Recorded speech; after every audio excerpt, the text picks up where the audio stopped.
Hello and welcome to the 56th episode of the Select Characters Podcast. I'm Sam Yates. I will be your host this afternoon. I'm joined by my good friend Enrique Cancel. How's it going today? And that's it. You got just two again. Yep, we mixed up the two. Yeah, the dual cast. I'm the solid. Yeah, let's talk about what we've been playing and take it from there.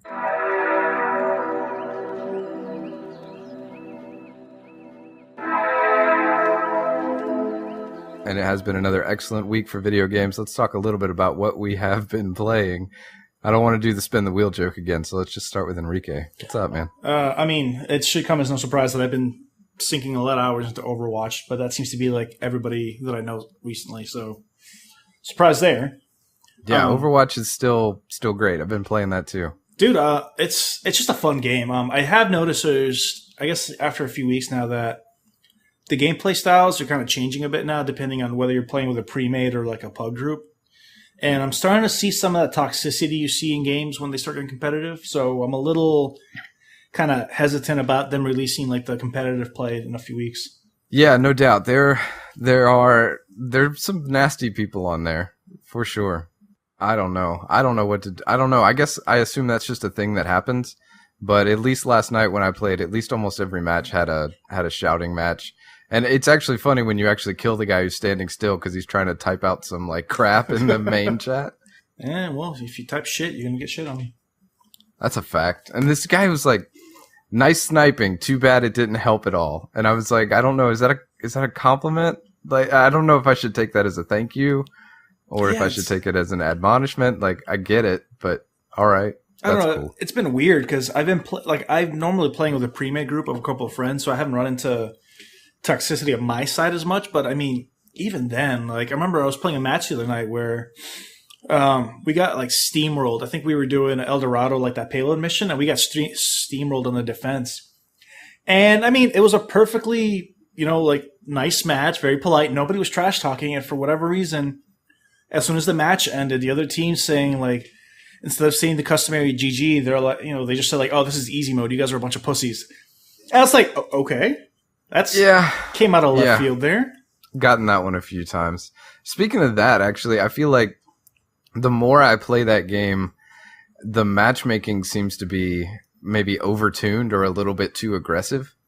Yeah, I've noticed that because we'll have a couple of matches where we do really well, and then we'll just get thrown into I don't know what the hell kind of like match ranking it is, but we just get decimated. Yeah, it feels like a renegade AI or like a Genie Wish, where they put it in and they said you need to have a 50 win, 50 loss rate, and it does it, but not in a way like it gets the spirit, or it gets the letter, but not the spirit of the law, if that makes sense. Right. So it'll throw you into. It'll be like, oh crap, you're kind of getting up to 52. Let's throw you into some matches that you probably can't possibly win, just to bring that win rate back down. It's kind of like it puts you in your place rather than evens it out. Right, and it happens the other way too, where you'll get just steamroll matches, and it doesn't hit that sweet spot in the middle. Right. So I've been getting a little bit frustrated by that. Yeah, and I've heard that they're going to be doing some tweaking to the system a bit because I guess now that it's been out for like a couple of weeks, they've been getting some feedback from players about either certain characters that might feel a little overtuned, or even just the matchmaking system, or even the play the game. I think they said they were going to work on retweaking that a bit. Those all sound like good changes to me. Yeah. I know they said something about McCree. They said a little bit of something about Diva. Yeah, I remember with McCree, they're going to look at his, I think it's like that flashbang fan the hammer combo, where it pretty much stuns you and instant kill immediately afterwards. Yeah, that's fine. That's the guy I play the most. I don't know. Yeah, so I mean, it'll be interesting. But I did like a little piece of news that came out where they were talking about they're going to be balancing PC and console completely separately. Yeah, we talked about that a little bit last week. I think that's a good idea. Makes sense. Yeah, so I mean, it seems that they're taking like good steps to kind of make sure the game stays fun overall. They did like their hardcore ban hammering earlier this week, which was a relief to see that they're being that aggressive about it. So yeah, did you see the thing with the guy? I think it was on PC Gamer. It was the guy talking about how he bought 4 copies and got banned every time, and he was trying to do all this different stuff, even to the extent of like changing out hardware and fixing MAC addresses and stuff, and they still banned him again. Yeah, I saw that. I think like he cheated the first time, got banned. He bought a second copy. He's like, "Fuck, I'll just play for real this time." Then he got banned. Third time, he I think he set up a VPN, got banned, and the fourth time, he gutted his computer, changed out all the hardware, new IP, and everything, and he still got banned. I think 2 days later. So they're not messing around. I don't care if that story is true or not, but I like how good it makes me feel. Right? Like they're actually taking that much interest, especially now that the game's relatively young too. Yeah, it's celebratory to read that kind of stuff. It makes me feel good. I like it. I don't know if it's true or not, but like I said, if it is, then that's amazing. Keep them out, right? Yeah, it makes you feel nice and warm inside. So, and I think the funniest part is that they got 4 sales out of that one guy. So imagine everybody else that's going through that same thing. Also true. Definitely also true. But yeah, I played that game a lot this week too. It's still good. It ain't going nowhere. Yeah, so hopefully it's got some longevity, especially with the characters and maps coming out. But aside from that, messing a bit around with Fallout 4, Far Harbor. So it's a fun expansion. It reminds me of it did for Fallout what's it called? Was it Dragonborn for Skyrim?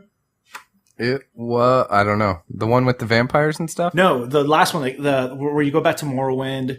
Oh, I don't have a clue, man. I played that game. I didn't play any of the expansions. I can't remember what it's called now, but it's cool. It added a huge landmass with new mobs. The story's actually pretty fun to begin with, so it kind of gave it a nice breath of fresh air back to Fallout 4. Because I remember after a while, it kind of got stale, which happens a lot with the Bethesda games. That for whatever reason, you don't finish it your first time through, and then months after the fact you pick it up, and then it finds new life in it again. So it's fun being able to play that again. Yeah, any significant gameplay changes or just more Fallout 4? Just more Fallout 4, pretty much. A couple, it's new items, new areas to explore. And for me, that's always what those Bethesda games have been about, mainly, just exploring the new areas. And as long as I get more of that, that's kind of enough to warrant it. So cool. Yeah, but other than that, that's about it. Overwatch's been taking up a huge chunk of my time, so... Yeah, that's exactly how I feel. We played a few games together this week too. That was a lot of fun. Yeah, it was always fun. I like the variety they're doing with the brawl mode. So it's kind of cool that they're just kind of having fun with them. I am eager to see what the next one is. You said it'd probably be. What was the thing? You said somebody mined out the data or something, and they were right about this one. Yeah. So a few weeks ago, I guess somebody did some data mining, and they were looking at potential brawl modes. And one of the brawl modes that they saw was Super Shimada Brothers, which is you can only use Genji and Hanzo. And sure enough, that's the one that came up this week. So some of the other ones that they picked, I think one of them was there's certain game modes where you can only use defense heroes, you can only use attack heroes. One of them was we're all soldiers now, where you can only use 76, and it's a payload map. So things like that. It seems like it's gonna be a lot of fun just to kind of give you a little refreshing breath of gameplay on it.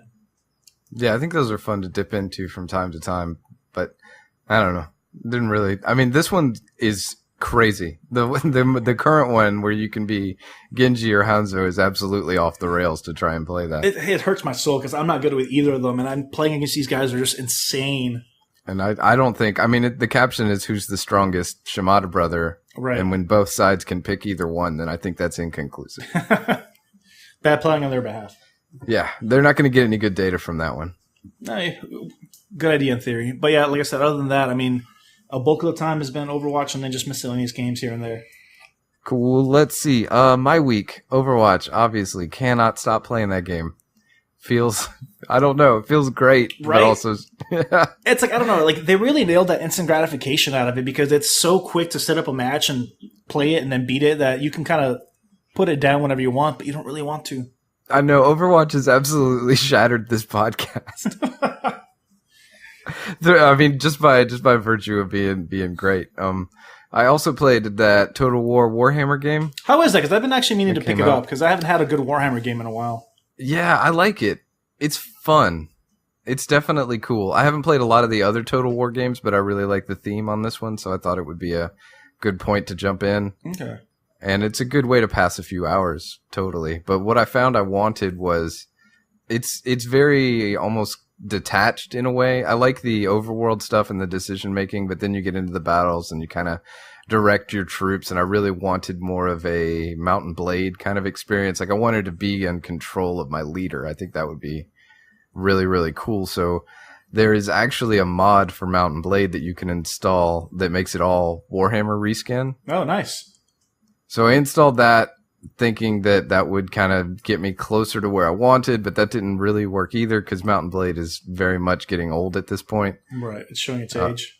Yeah, those people really did some good work there, though. but it's just like I've played that game. It's called Warsword Conquest. That's the name of the Mount & Blade mod, the Warhammer mod, which was cool. They did a lot of work on the models. They did a lot of work on the scenery and stuff. It's just like I don't know if I have another Mount & Blade campaign in me, and I just wish there was some sort of fusion. Like I wish you could somehow make those things kiss and then like have beautiful little babies. But I tend to like those kind of military style games, the Mount & Blade ones. Chivalry was really fun for a while, even though it was just focused on the combat aspect of it, but it was still a blast. Yeah, so Total War is great. All the races play very differently from each other, so there's a lot of interesting things to dig into there. And just the way it looks is awesome. Looking down at that battlefield and seeing hundreds of thousands, or I don't know, 1,000, 2,000 troops all ready to go, it just seems so cool. But it also seems like a game where I want to wait more and like let some mods come out. Right. Maybe like a blood and gore mod, something like that would be great. And this is Warhammer like the medieval universe, right? Not 40K? Yeah, no, this is Warhammer Fantasy. Okay, nice. Yeah. Which is pretty neat. I think that game's going to go a long way. I think there's a lot of interesting stuff there.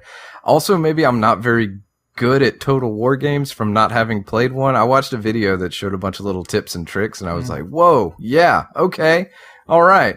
Just stuff like rotating your people to face the right direction is extremely important, and how to like fan out as the enemy charges and knowing about charge bonuses and charge times and stuff. There's a whole lot to dig into there, so I think I'm going to get a lot more quality playtime with it for sure. Nice. I kind of like that the Warhammer franchise has been getting a little bit of a like revitalizing, because they even had a Warhammer Armada, which is kind of like a not necessarily a 4x strategy game, but it's like a ship combat game, which is set in the Warhammer 40K.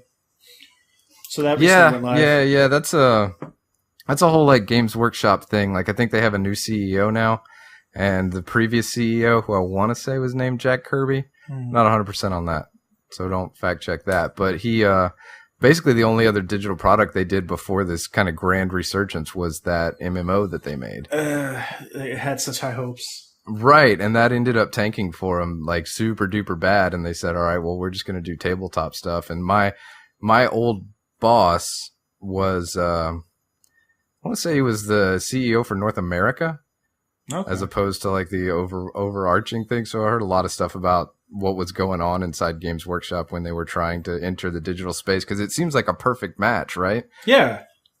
And so I think that turned him off, and then now there's a new CEO, and I think he's shopping out the IP, which I think is really their most valuable product. So why not? Because I know even with like the MMO, though, they had some issues with EA Mythic, because I think that was the company that was in charge of it.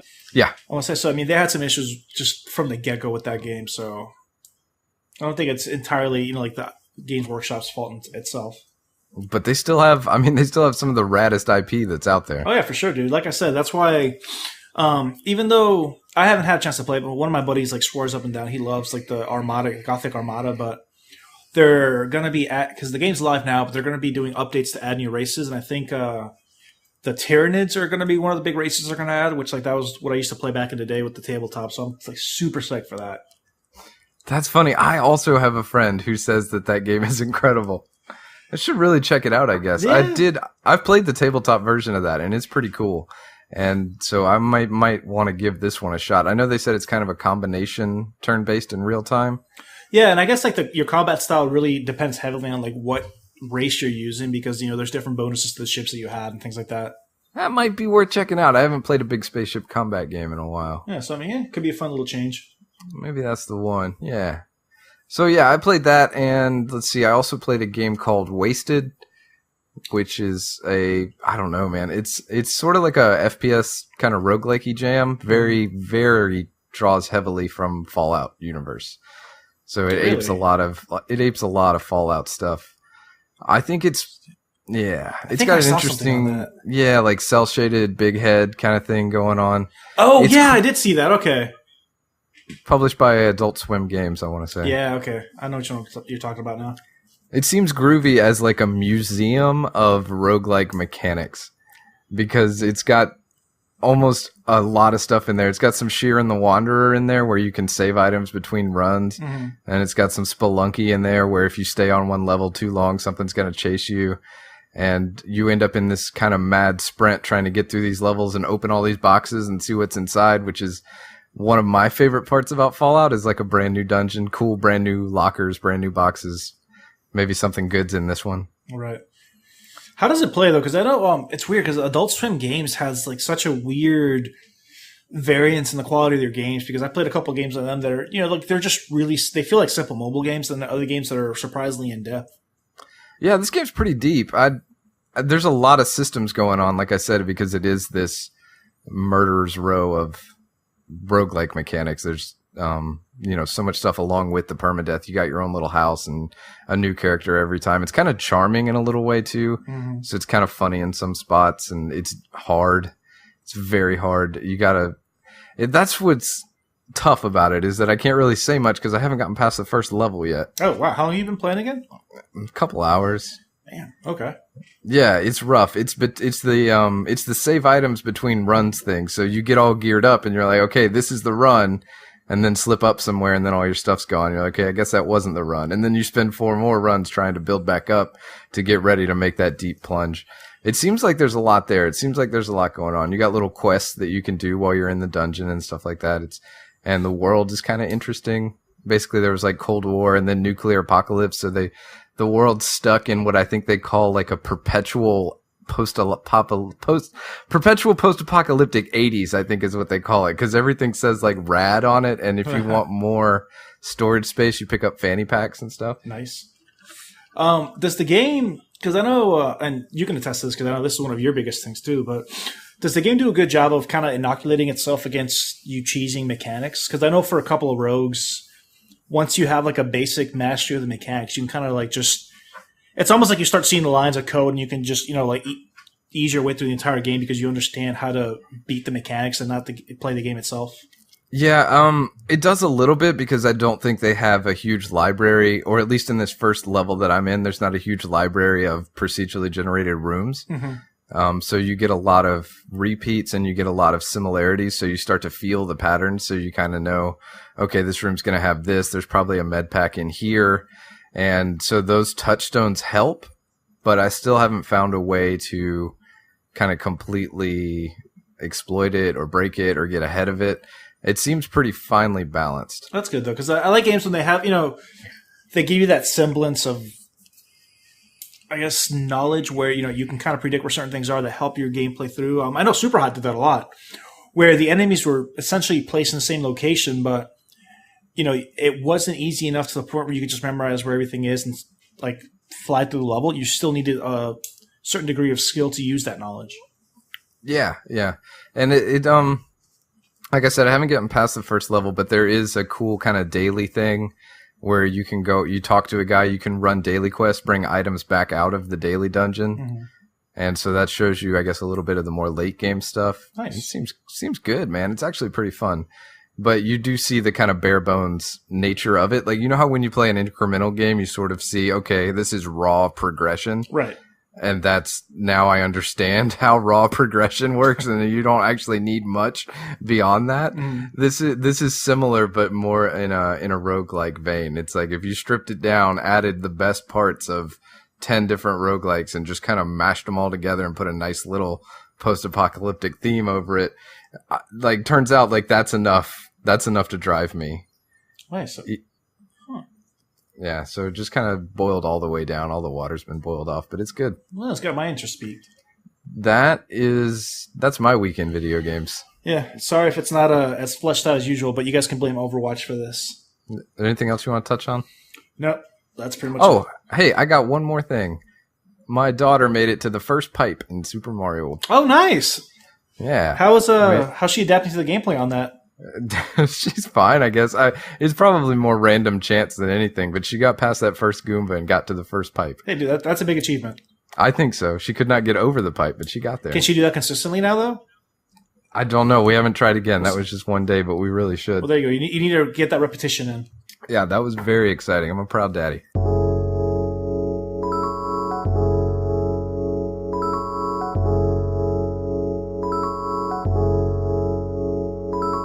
Okay, so that's what we've been playing this week. Let's talk a little bit about what's in the news. let's start here. We got a ruling from Texas that says Texas court ruling states that game mechanics can't be protected by copyright. There was apparently a Three Kingdoms clone of the card game Bang, which is a totally fun game. If you've ever played it, it's like a card-based game. Somebody made a Three Kingdoms skin on it, and Texas said, hey man, all the art's different. You cannot copyright gameplay mechanics. These people should be playing Three Kingdoms Redux anyway, but what do you think about the fact that game mechanics can't be copyrighted? I mean, there's really no way to do it, right? No, I mean, honestly, I like it because think about it. How many games have you played that usually take something from another iteration and improve on it? Yeah, that's very true. This was, much more blatant than that, just a reskin. So I don't know. I feel like there's something in there that could be like you could have that case there, but it's probably not based on general mechanics. Maybe it's like too similar in number of cards or something. But yeah, absolutely. Reskins are a big thing, and normally people add something or change a little bit. And I don't know. It'd be a weird thing to try to, like, if somebody made a copy version. Like, cricket is not a copyright infringement on baseball, right? Because obviously I know exactly how cricket is played. No, I mean, but cricket also has like a vastly different rule set. But I don't know, it's a weird, like, I like the ruling itself because, again, it doesn't stifle, I guess, competitiveness or creativity. Because, I mean, off the top of my head, think about how many games have mimicked the Batman, Arkham Asylum combat system. Oh, absolutely, yeah. And I mean, it's great because, I mean, it's a clear copy and paste style mechanic where, they're using that same kind of counter system with multiple enemies, but it's part of a greater whole within the game. It's not like the whole entire game isn't just that. But the weird thing about that Texas ruling, though, is that I guess on the surface, yeah, that ruling is great, but when you look at the actual specific case, I feel like it shouldn't have gone that way because of the fact that they literally did just basically copy the game and change the skin, and I think that is kind of a bit of a gray area.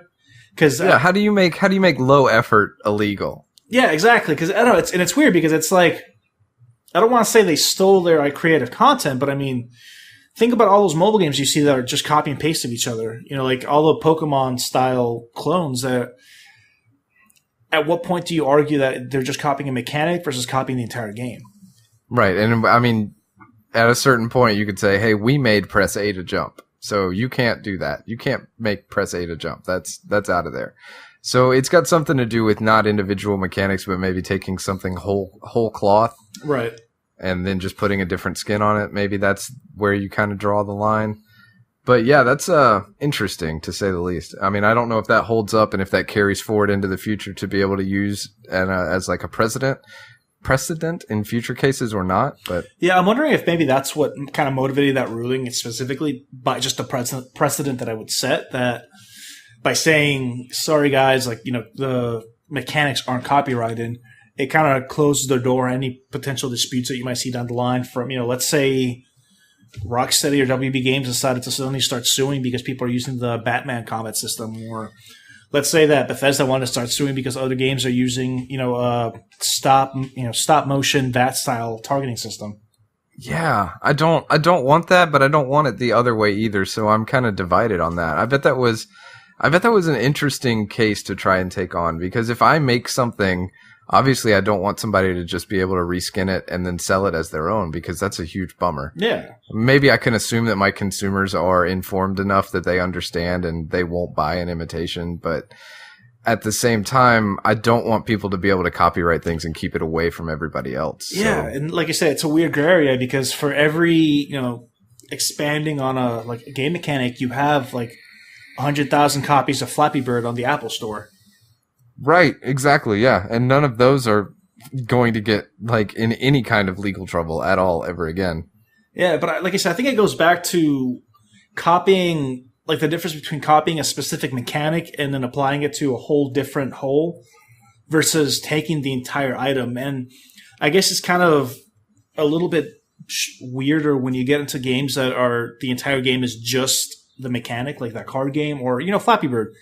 The entire point of Flappy Bird is that it's just you tap on a screen and then you go up and down to dodge obstacles. That's the entire premise of the gameplay. It's just a mechanic. Yeah, and if they were to allow this, then like I know it's a very popular thing to reskin board games, to print your own cards out and just change the theme to something else. A lot of smaller games are really like people like to do that. They like to take them and they like to put their own little spin on them. I think that's cool. I would hate to see that like stamped out by the law. I think that'd be a real bummer. Right, yeah, but at the same time, I don't want to start seeing, like over the next few weeks, have a couple of games coming up on Steam Greenlight that are just reskins of things that we already own on our library. Yeah, absolutely not. But I don't know if it's different for the tabletop space and the digital space, but interesting stuff to think about nonetheless. And let's see, speaking of changing and reskinning and doing things differently, Nintendo is renaming Pikachu, and Hong Kongers are not happy. Oh man, there's a really good reason for that too. Tell me. So I actually used to live in Hong Kong, and for a lot of people that don't know, the big issue that Hong Kong's been having with like mainland China is that I believe up until the mid '80s, Hong Kong technically belonged to the British. So because of that, there's been like a huge influx of multiculturalism kind of seeping into Hong Kong, where I mean, there's places like Victoria Peak and Harbor, and like there's been like this big, I guess, melding pot of different cultures from, like European, Australian, and Chinese. And it kind of developed its own little cultural identity. And then when it got, sold back to China, and then China now owns it, they've been trying very hard to kind of stamp out a lot of that previous identity and kind of impose its own Chinese kind of face on it. And of course, for a lot of the locals that live there, they don't like the idea, because for them it's their home, and they're losing their sense of cultural identity to a bigger nation.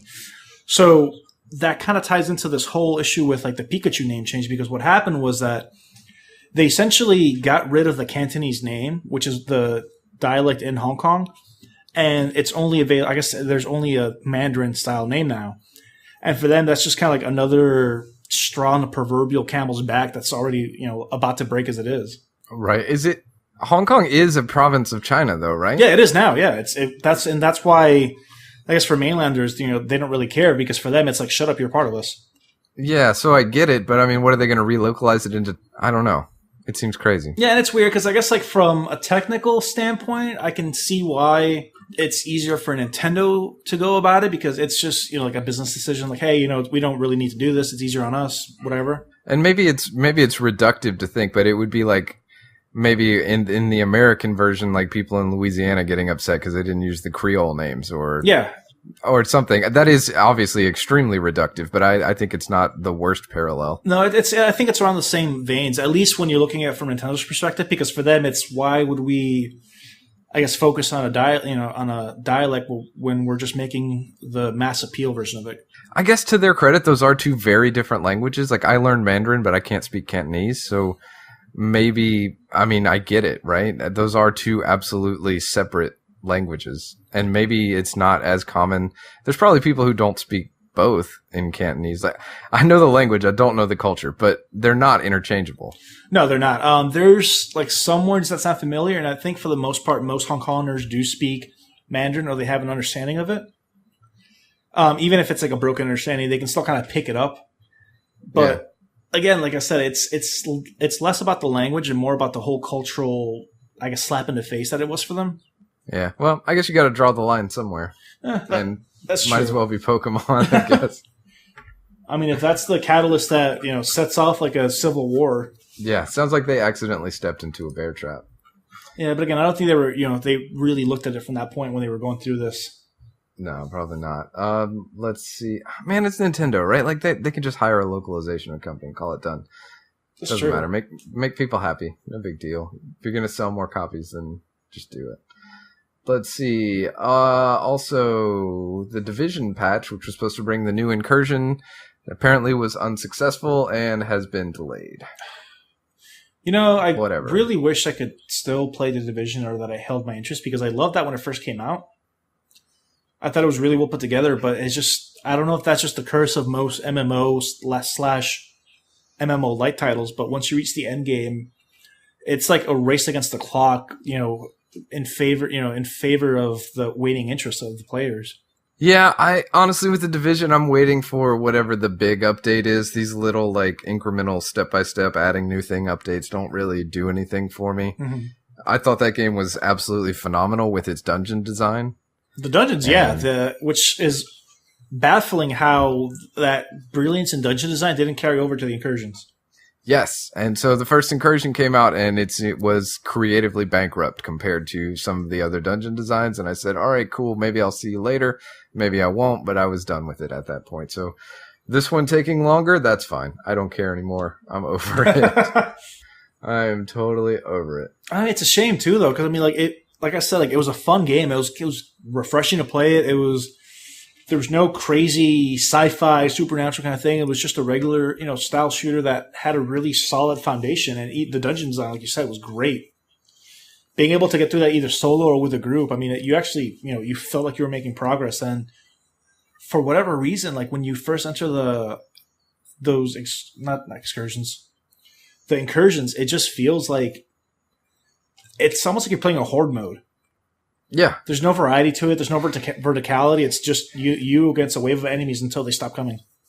And it's not like that's not fun. It's just like it's when you put it in comparison to the previous content, it's a bummer. Yeah, and I think it's also the context of it because, like horde modes can be fun. I mean, there's tons of games that I've played that are just singular horde modes that, like they're fun to just kill time. But I think when you pitch it as such, it kind of leads to a certain kind of expectation versus when you include it as a supposedly big dungeon update. Yeah, no doubt. No doubt. How did you feel about the story for The Division? Because I guess they're making a movie. So I'm not going to lie. The story was interesting enough to, for me to want to read like the background stuff, but it seems like it's a really generic concept for a movie. Yeah, I agree. It's kind of been done before. I guess they got Jake Gyllenhaal. That's been news. Well, I mean, that's kind of cool, I guess. But I don't know. It's like I said, it feels like they're like that whole city quarantine, like outbreak, no man's land has been done like several times. And honestly, like the best one is Escape from LA and Escape from New York. So you can't really top that. Yes, it is. Yes, it is. He's not playing Snake Plissken. Yeah, man. Once I get Maggie on board, I'll be interested. But until then, I don't care. Nah. What is that? What is that noise? No. That's fine. The Division is actually Secretary too, so stay tuned. All right. Last piece of news here. Nintendo NX mass production delayed to add VR features. I don't know, man. That seems like super duper rumor mill. Dude, I think people are just getting desperate because we have no idea what the hell the NX is or when it's coming out or anything, even like how it looks or anything. Nothing. When everybody knows zero things about the NX, so assuming it got delayed to add VR support, I don't know, man. Like it doesn't mean anything. I mean, like someone could tell me that they're adding horse support or carriage support for the NX, and it wouldn't tell me anything about the system. No, not at all. I'm not even sure what the source on this thing is. I mean, it's as much as any other. Whatever. They say sources from the related upstream supply chain. All right, sure. Why not? I don't know, man. Like Nintendo's just confusing as a game company to me because I don't know what the hell they're doing. I think they're doing whatever they want, which I think is what they should do. Yeah, I guess. And I guess they have enough clout to where they don't need to worry about that, that as much. And Nintendo, I think, or at least in my opinion, like Nintendo basically saved video games. And when they were on that big downtrend back when I was a very tiny child, I think that they came forth and they were the cornerstone of what's made video games what they are to this day. I think they definitely had, but I think at this point they're kind of like that old veteran grandpa that just sits there like disapproving of everything you do and just talking crazy in the corner. Yeah, that's true too. But at the same time, there's something about Nintendo games that playing them just feels different in a way. Maybe it's like a very Japanese design kind of thing, but playing Nintendo games feels different than playing any other video games. Yeah, that's true. I mean, I'm not going to lie. I mean, I was first in line to buy Mario Kart, Smash Brothers, Mario Maker, all those games when they first came out, like the first party games. It's, like I don't know if that's just because of the history behind them. Because those aren't the games that's that you a good question. Yeah, I know. Yeah. But I mean, I'm on board. Like, let's find out. Let's see what it is. I'm definitely not one of the people who are foreseeing doom and gloom for Nintendo. I think that they've got room to take a few shots. Yeah, I mean, I don't foresee like gloom and doom, but it baffles me because I think that with Microsoft, Sony, and even the PC market, we've kind of had like these, I guess, standards established of what, like what gamers want in terms of easy connectivity, multiplayer, the chatting options. It's a very social atmosphere. And it just feels like Nintendo's been like behind a curve on that. I mean, it wasn't until just, I think, a year or so ago that it decided to create one unified account for everybody.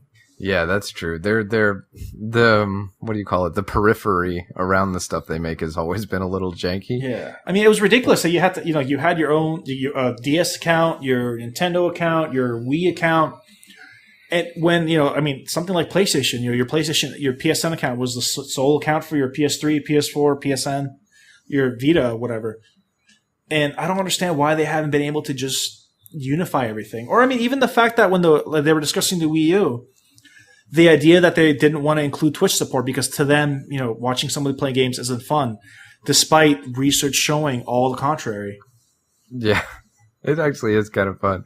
I think that, I don't know, man. I think I'll always be a person who owns a PC and a Nintendo console. I think that in the current, at least the way I perceive the current thing is that like exclusives are a big deal. Like those seem to be what drive most of the market because everybody is trying to scrape and trying to grasp at every exclusive they can get their hands on. Right. And that seems like to be like the way forward. Like that's the main competition point. And Nintendo is always going to have their own exclusives, right? Nintendo games have always only been on Nintendo consoles. There's no such thing as a Nintendo port unless you're playing Dolphin or something. But I mean like very recent games, that's the only place you're going to be able to play them. That is true. I mean, and going along with that, I mean, like I'm always going to like probably own a Nintendo console of some shape or form, whether it be a handheld or the newest system, the new Mario Kart or something comes out, and it mainly due because of those exclusives. Yeah, because otherwise you're not going to be able to play those games, and I've been playing it since I was a kid, so I don't know. But I am hopeful that this new console is going to be something amazing and groundbreaking. But I have no reason to be hopeful, but I also have no reason to be not, because who has any idea? I mean, and I think I'm just being cautious about it. Like, I'm not trying to downplay Nintendo or anything like that, because like I said, they're still a company that I like the games, and I'm going to end up picking a console in some shape or form at some point. I think it's just that as a Nintendo fan growing up, and a more nuanced gamer now, I get really frustrated because I want them to do well, and I see them just flying in the face of things that seem would help them. Right, yeah, obvious trends and stuff like that, totally. Yeah, but I mean, again, who knows? I mean, that could work entirely in their favor. I mean, when the Wii first came out, that broke sales records because they were the first ones to include that kind of motion play when everybody was just, laughing at them saying that's not going to work. Yeah, and then obviously the Wii U Lightning did not strike twice, but that is true. But I mean, again, you take a chance. Sometimes it works, sometimes it doesn't. So exactly. That's how I feel, and I would like to at least reward the people who are taking chances as much as possible, because that's the only way that we move forward. That's the only way things advance. Oh, that's true. And if who knows, maybe the NX is something that will blow everything out of the water. Now, if that's the case, then hey, more power to Nintendo. I hope so. All right, well, that about wraps up this episode. If you want to send us an email, selectcharacters@gmail.com, please do that. We'd love to hear from you. Thank you so much for listening. You can find us on reddit.com/r/selectcharacters. Check out our SoundCloud. Leave us a 5-star rating on iTunes and cruise by the YouTube channel. Also, we have Facebook and Twitter and whatever. I think we have some other things. Probably. You can probably find it. I don't know. Somebody else does that stuff. All right. Thank you so much. We appreciate it, and hopefully back to full strength next week, and we will see you next time. And hopefully we'll have some more games that aren't Overwatch related. Yeah, we should try to play something else, right? Yeah, maybe. Maybe. I'll give a soft maybe on that.